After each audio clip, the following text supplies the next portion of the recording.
What is good, Get Good fam? Today I am going to be starting a new YouTube series called Peep Game. I know I created like a bunch of videos. I'm just kind of going all over the place.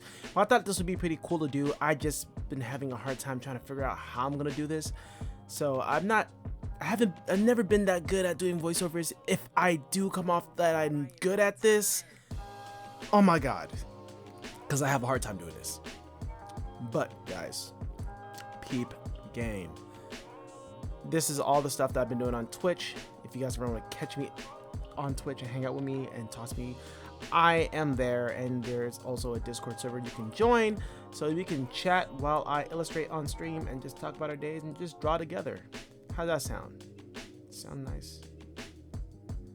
But yeah, I'm going to be showing you all of the neat tricks that I've learned in the whole 3 years of digital art. Like just trying to figure out how to finish an illustration. I don't think that I am a bad drawer. I think I can draw decently. I still have my mistakes here and there, but I think for the most part when I got into digital art, it's all about like, how am I gonna make this look cool?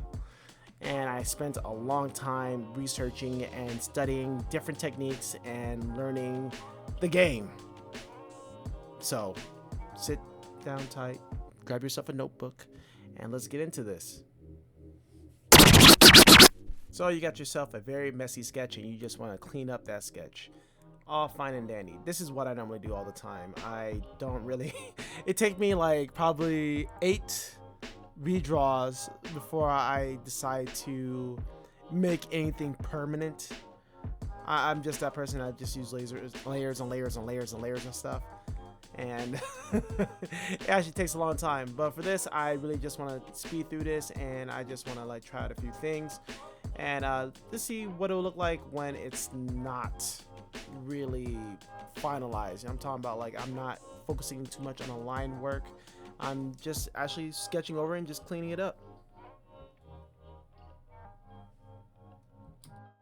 So what you're gonna do after you're done with your sketch, you're gonna fill it in and clean up the mask. Make sure you multiply your line layer, so you're gonna have 2 sketchy line layers underneath each other. And I normally go with the bottom. I go to filter, blur, Gaussian blur, and I just play around with the volumes of how blurry I want my lines. See how blurry they are? Now they look like they're kind of glowing. This makes my drawings look so much spicier. You can even play with the blending layers if you want, but I just keep it at normal. Gives it a nice little glow to the lines, make it look more of a traditional pencil. Then after that, you just go in and start filling with the lasso fill tool. And I'll explain more on the lasso fill a little bit later on in this video and why I like using the lasso fill tool. Now on tip 2. Let's say you have a hard time adding in details like designs, tattoos, and stuff like that. And you just can't get the perspective down right on it. You just can't make it look like it belongs to the fabric or skin or whatever you're trying to paint this material on. All you gotta do is just draw it out regularly. Draw it out the best you can. Try to make it fit. Try to make it look like it belongs there instead of it just floating around. Play around with it, and all you gotta do is just once you're done with this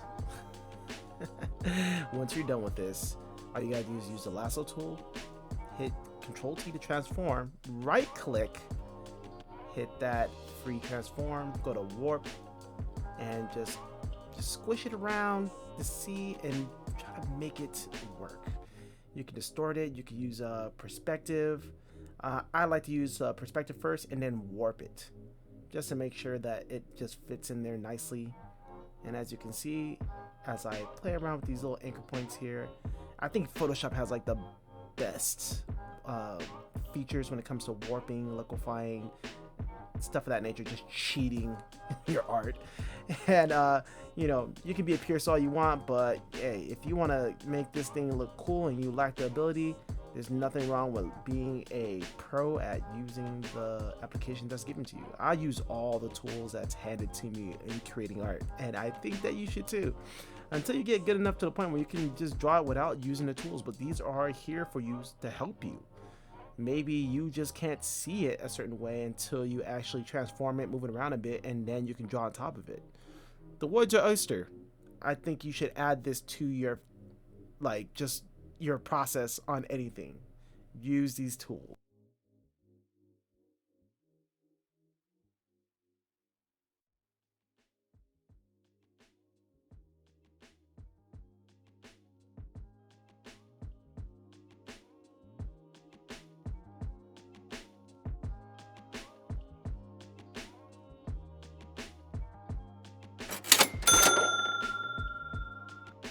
All right, guys, we're on tip 3, and if you're with me for this long, don't forget to hit that like and subscribe. Man, this is the coolest one I ever known. This is another Gaussian Blur trick. What you want to do is like select your image, make sure you have it on its own separate layer. That's in like a flattened image. You just duplicate it, hit that Gaussian Blur. I keep it around like 11.1. I feel like that's the best one that suited me. And then I set it to a soft light layer, and then you can see how bright the character is. You see, just look at that. I'm just gonna move it back in. Boom. My man is glowing. Ryuji, my boy, he is looking so good. Oh, I'm sorry about your persona. I try my best. And then after that, man, the world is your oyster, my guy. You can add in all these other new layers and effects onto it. I will show you guys in new videos featuring on from this day forward. Just gotta give me some time for me to get my brain together and how I'm gonna record all this, because all this voiceover stuff is very new to me.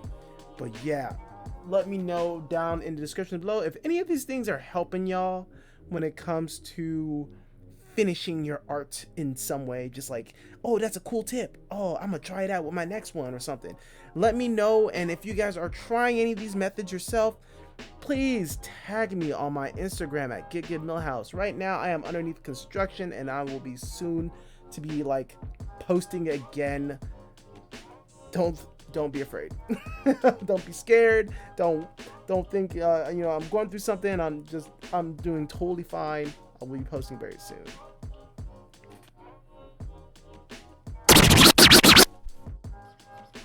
And now I am back at it again with the fill tool, the selection fill. My mind just blanked out as I was recording this, but yeah. So the selection fill tool, you can find it by pressing U. I didn't know this. I don't know why it's there. It's like in a different category. I feel like it should be underneath selections.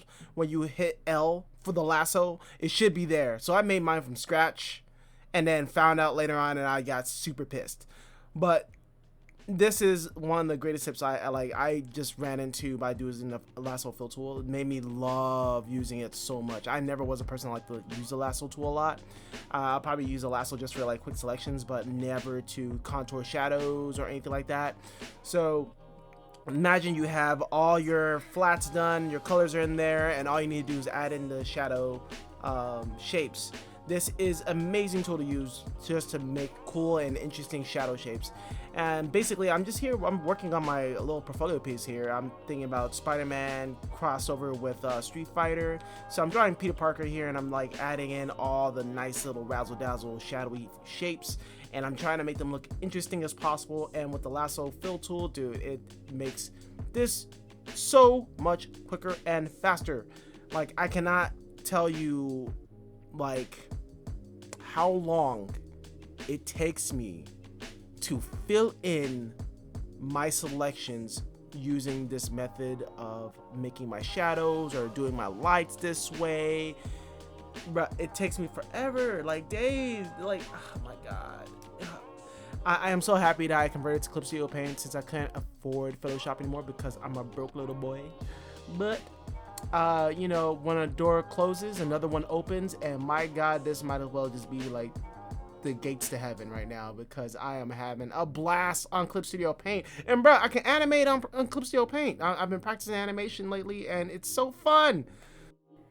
It's here. It's finally here. This is the last thing. This is something I was doing with Redo. It's our collab that I'm gonna be posting on Instagram pretty soon. So I made sunbeams, and this is the easiest way to make sunbeams. You grab yourself a soft brush, and you just make the sunbeams as best as you can. Make it as straight as possible. I really feel like this is like the easiest thing you could ever do. Make sure you get like a nice medium size brush, and depending on like the color of your light, if it's gonna be warm or cool or whatever, then like in the middle, this is the cool part here, you're gonna throw yourself a little white, a little off yellow white. What was it, like off-white? Yeah, off-white yellow. Throw it in the middle of those sunbeams, right? You don't have to go all the way through. You can just like stop at a certain point. That's how I like doing it. And then using that off-white and just kind of feather it in, like how I did in the corners there. I go hit Gaussian Blur. I blur them out just a little bit, and I set the sunbeams on a layer, like blending mode. It could be a soft light, it can be a multiply, it could be a hard light. I just play around with these blending mode layers to see which one works the best. And it looks like screen is where it is. That's where it's at. And then boom, like we got ourselves some nice beams. And that's basically it. That's all 5 of my tips. I got more for you guys. I just having a hard time trying to figure out what to record, and all the stuff I recorded in the past are gone. They're gone. Oh, but if you guys like this video, give this a like, comment down below, subscribe if you want to subscribe, because I am not your father, I'm not your God, I am not anyone with authority over you, and I believe that everyone should have free will. But I have to say these things or no one's gonna remember to do this, and it really helps me out, helps out the algorithm and all that stuff. But yeah, I will see you guys on the next video. I hope you guys really enjoy this one. I'm not gonna lie, I almost broke my computer. It's lagging hard. Thank God you guys can't hear the hum because I fixed my audio. Thank God. With that being said, guys, I will see you guys on the next video. Enjoy your life, be happy, and please tag me on Instagram if you use any of these tips. Peace.